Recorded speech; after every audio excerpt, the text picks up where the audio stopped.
Welcome to Work Life by Design. I'm your host, Mel Marsden. If the last few years have taught us anything, it's that change is inevitable and we no longer need to go to work to work.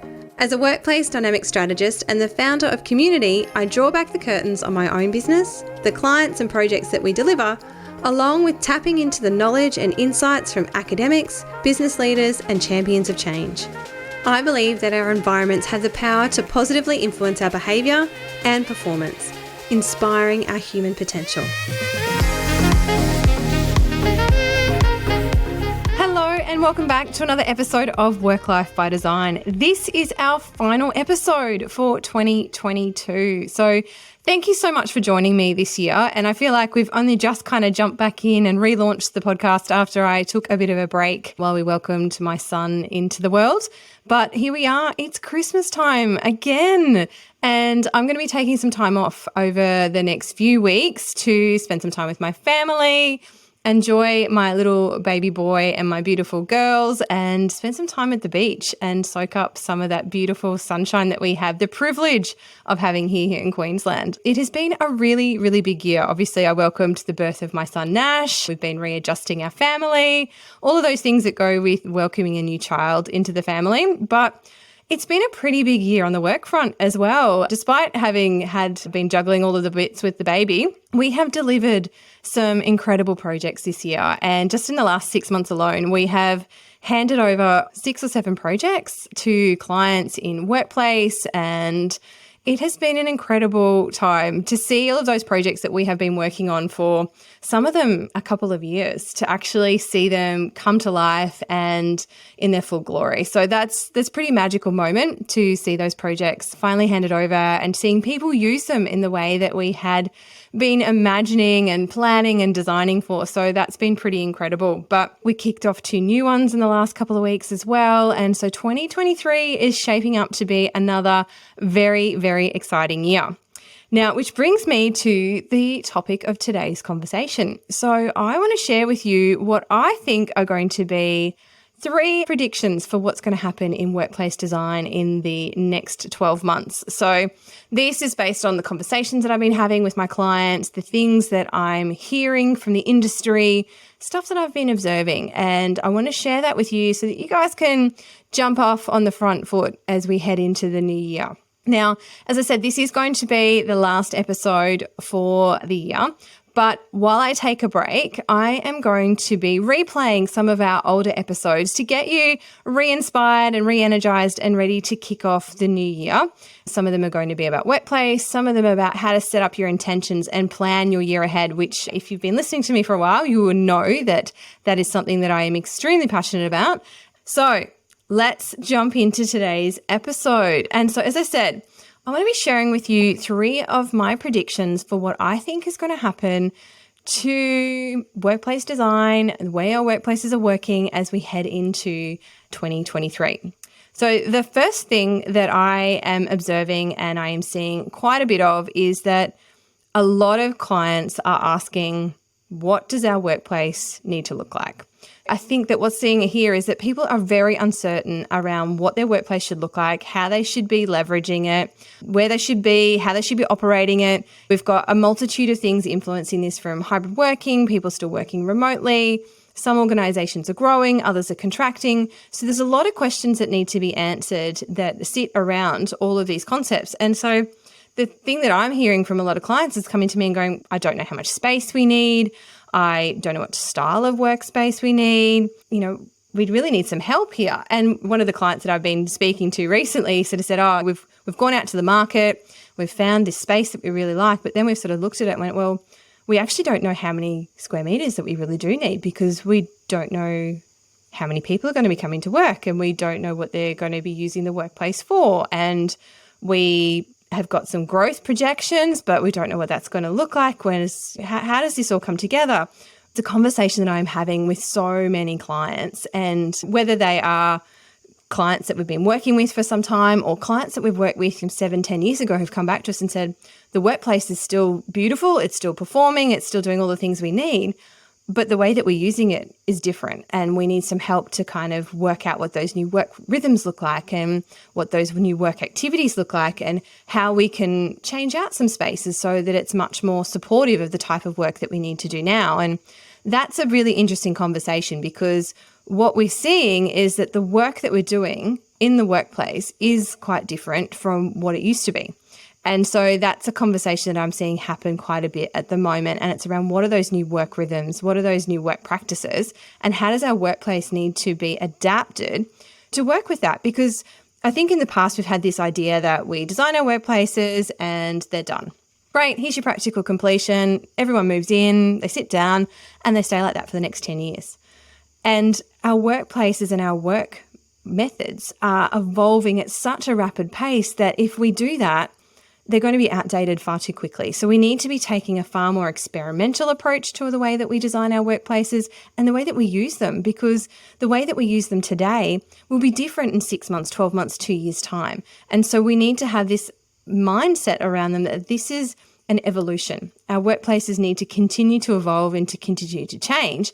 And we need to be okay with that. So we need to be considering and budgeting for that to be able to continue to evolve our workplaces as well. And I think the other part of that conversation around, what does our workplace need to do is, what is the purpose that you want your workplace to fulfill? And this is a question that a lot of clients are still struggling to kind of answer, because they know they need a workplace and they know that they want a workplace, but they haven't had the opportunity to really think about what the purpose of that space is going to do. Like, why do I want people to actually come into the workplace? My people are working remotely. They're doing a great job. We haven't seen a decline in productivity. If anything, sometimes we've seen an uplift in productivity. Why do we actually want them coming into the workplace?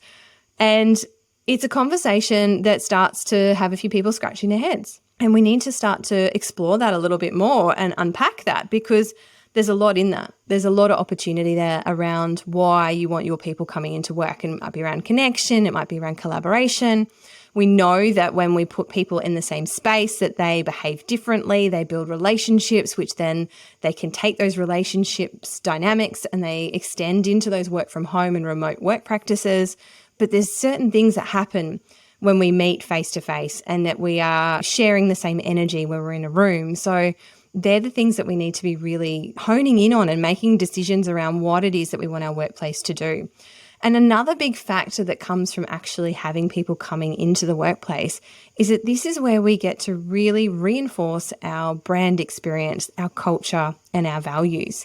And in a conversation with another client, he was going, we really want to be differentiating ourselves with regards to how we compete in this market. We do this type of work and we have these types of competitors, but we really want to be leveraging our culture and we want to make sure that we're embedding that into the way that we design our space. And, they're using it as an employee value proposition, because when they are competing in this world for talent, they want to be a market leader. So they need a workplace that measures up. It can't be a substandard environment when their other 2, 3, 4 competitors are providing a premium grade experience to those employees. They just won't measure up. So thinking about it from all these different aspects, but then it's having an understanding of, well, what do we do next? How do we actually go about doing that? And, the start of it is to have that conversation and to start thinking about that. And then the other conversations will start to flow. So that's the first thing. Lots of people are going, what do we do? What do we do next? And what does our workplace look like? And if this is a conversation that you're starting to have in your organization and you're not sure how to work your way through that, or you're hitting up against brick walls and dead ends, this is something that I guide clients through. I use our Workplace Dynamics Blueprint and I guide you through all of these 5 pillars that underpin those dynamics in your work environment to help you create that dynamic, agile, flexible, adaptable environment that really talks to your unique brand experience and to your values. So that's always there if that's something that you need to help me with as well. Are you ready to transform your workplace and inspire the human potential in your business? Then why not book in a complimentary strategy call with me? We'll uncover where you are and where you want to be and the opportunity that lay before you to ensure that you are preparing your workplace to adapt to any future. Just head over to my website, melissamarsden.com.au, or to the link in the show notes to book in your call. I look forward to chatting with you soon. My second prediction for what's going to happen in 2023 is consolidation.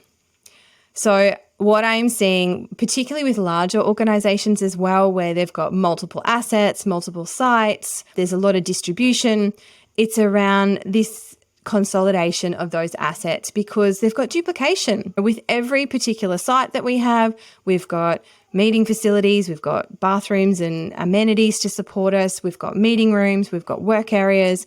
And what's happening is that a lot of organizations are embracing flexible and remote working, which means that those assets are being far more underutilized. They're just not getting the occupancy that they used to. And perhaps I could argue that they never actually did have the occupancy even prior to the pandemic. But what we're also seeing is those organizations that are needing less space. It's trying to understand what we can do to create a far more harmonious space that, leverages what we need. Because when we are in a huge amount of space and we're not having that utilization, we're not having people coming into the workplace, we're actually seeing drops in energy because people are spread out. They aren't being able to collaborate and to connect in the way that we would like them to. So despite the fact that we're even asking them to come back in because we want them to connect and we want them to collaborate, the space is far too big for the volume of people that are coming in. And they're all kind of sitting in their little corners and they're very disparate and they've just lost that connectivity that comes from being in a much more closer knit, fuller space. And so that means that the relationships are starting to break down. We're then seeing disgruntled people because they're not being able to actually engage in a space because there's too much space around them. There's no energy, there's no value, and them actually coming into those workplaces. And so by then looking at reducing the space or consolidating those multiple assets into a singular space, what we're seeing is those co-location of teams is starting to take place. We're seeing better cross-functional communication because the teams are sitting in the right spaces, they're talking to each other, they're building those cross-functional relationships, which are all important for speed and efficiency in our businesses. This is where our high performance starts to come from, because when we can build rapport with our colleagues and we build relationships with them that are outside of work, what that enables us to do is that when we hit a roadblock, we hit a hurdle, we know who to talk to and we can go directly to those people and engage with them to help and support us in solving our problems and our issues. We can make communication work faster, information flows faster. So all of these things are going to start influencing how we bring these spaces together. And so that's going to happen through consolidation, if you've got multiple assets, or even reduction in space to make those spaces work harder to create the energy that we're looking for. Now, the third one, and this one I think is really rather quite exciting, but what I'm describing it as is what I'm seeing is that our workplace is starting to become more of a creative co-working space. So there's a couple of aspects to this. And the reason that I think this is happening is because when we look at what's happening in our workplaces, the role that they're filling, the purpose of them, is very different to the purpose that they were fulfilling pre-COVID. So we used to go to work Monday to Friday, 9 to 5, because there's an expectation that we went to work to work. However, since we've all been exploring remote working and hybrid work models, the reason that we go into the workplace is very, very different. And I sort of touched on this a little bit earlier. And this has been supported by research. So Leesman Index have done some studies in this, and what they have found is that there are particular types of work that are more productive to be done at home versus in the office. And there are particular things that are going to be far more efficient, far more fruitful in the workplace. And so what this comes down to is actually looking at the particular tasks and activities that our people are doing, and then working out the work rhythms to ensure that they are working in the appropriate location to support them. So our workplaces are actually starting to become these creative co-working spaces. And what that means is I'm seeing that we're seeing a complete ratio flip. So before we used to see lots and lots of workstations, a couple of collaboration areas and some meeting rooms. A lot of that deep focus work now that we used to do in our open plan, which is a whole conversation for another day about how ineffective that was, is we are now seeing far more collaboration spaces, cafe and breakout spaces, and abilities for teams to come together to connect, to collaborate, to brainstorm, to co-create, to learn, there's all of these activities that are happening that are supporting our people to work in a different way when they are in the workplace. And so what I'm seeing is that there is a lot more of these collaborative type spaces, and our workstations, the desks that we used to sit everyone at, have reduced significantly. So we're embracing much more shared work models around the way that we utilize our workstations. But I'm also seeing a really big rise in the amount of quiet rooms, focus booths, and phone booths to support the increase in tech that we are expecting to use as well, because so many of us are coming in, we're still getting on Teams calls, we're communicating with our colleagues virtually because some of them are still not in the workplace, they're working remotely, like their alignment around how we're working and the days that we're working in the workspace is still not quite, seamless yet. And it may never be, because what works for me in terms of a work routine is not necessarily going to work for you in terms of a work routine, but they're going to need to be some structures in place so that there are those physical face-to-face connections from time to time. But the rest of the time is going to be, I think, in a lot of flux and flow. And so when we start to look at the types of work that we're doing, and we're doing these collaborative style of work, what I'm seeing is that there is a lot of variability in that. And so just to give you an overview of what type of collaboration can occur in a workplace, I'm seeing quite a variety. And so that covers everything from lounge style. So I'm seeing a lot more lounges, whether that's got just the ability for people to sit and have a chat and have a conversation, or whether that's got a whiteboard close by, or whether there's a TV screen for them to be able to project something from a laptop up onto it. So that's one form of collaboration that I'm seeing. There's just general co-work. So we're all coming in, we're sitting around our workstation or our meeting room space together, we're all on our laptops, and we're working in the same space, but we are having conversations and communication around the type of work and the challenges that we're facing. So this is probably a little bit similar to how our open plan was probably working, but with a lot more deliberate intention behind it, because now we are all physically going there to engage in that style of behavior, because we are able to do our deep focus work from home. And then we're coming in and being able to communicate and solve those problems.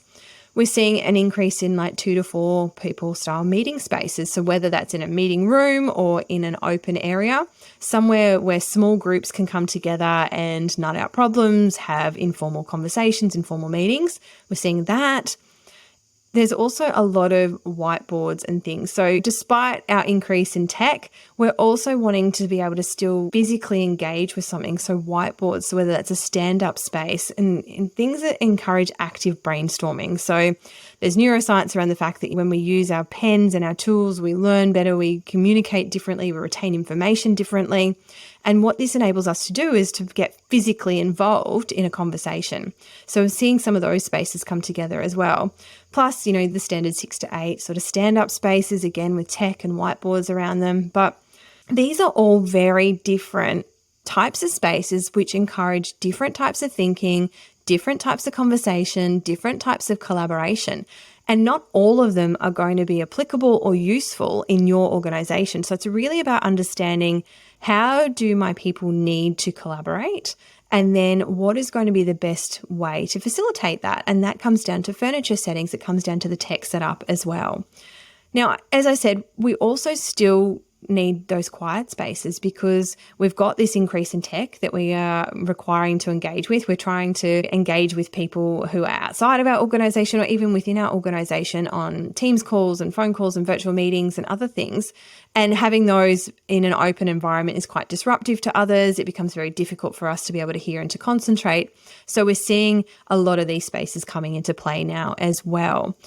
But, that doesn't mean that there's still not a need for a workstation. There absolutely is. It's just that ratio of those spaces is shifting, because you're still going to have employees that choose not to work from home. They may not have the setup at home. They may like the social interaction. They might like the routine of getting up and commuting into the workplace every day. So our workplaces need to be far more adaptable and adjustable to suit all of the varying needs that are coming from our employees. Now, I touched on the tech piece earlier, and I still think that this is all incorporated into that creative co-working model. But the thing that I am hearing a lot more of as well is that clients are on the pursuit for the holy grail of the technology, the tech that is going to enable their people to communicate equally, whether they are in real life in the workplace or they are remote and engaging digitally. One of the conversations that I was involved with the other day running a workshop was that they've got remote team members. Some are in Auckland, some are in Australia, some are here in Brisbane. But where they're struggling is that they struggle to have these active brainstorming sessions online, because if there are people in the office and they're using a whiteboard to communicate, the people in Auckland and those from remote can't participate because they can't see the whiteboard, because the tech isn't set up appropriately to facilitate that. So there are still some struggles that we are experiencing trying to create this equal opportunity access when it comes to people being hybrid and people being in the workplace. But being conscious of that and then looking for other digital opportunities.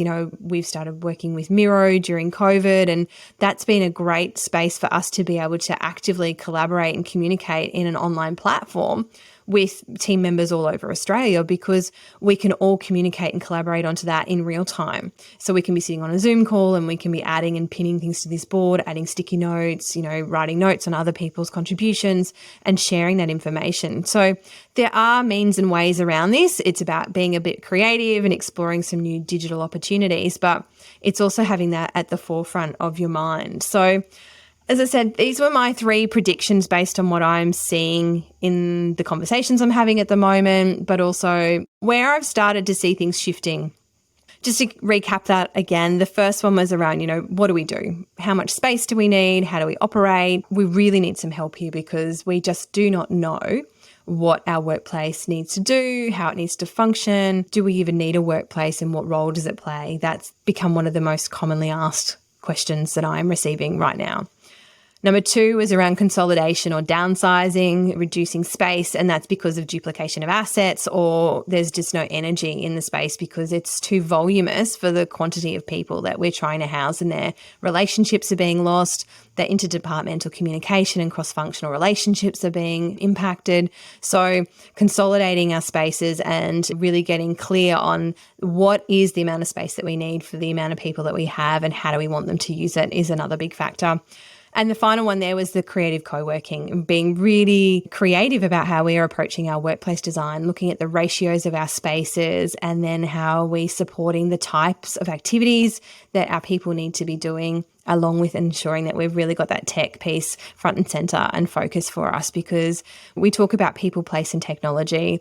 And as I've shared with you in last week's episode, it's about really connecting into the hearts, bodies and minds of our people. And if we aren't tapping into all those 3 things, if that tech is not there, if that piece of the mind is not being enabled, the whole thing doesn't work. I've seen many organizations try and shift to a more progressive workplace, but they've been hamstrung by their technology, and it really, really impacts on that employee experience and your ability to actually get to where you want to go. So be really mindful of that and think about that how you head into the new year.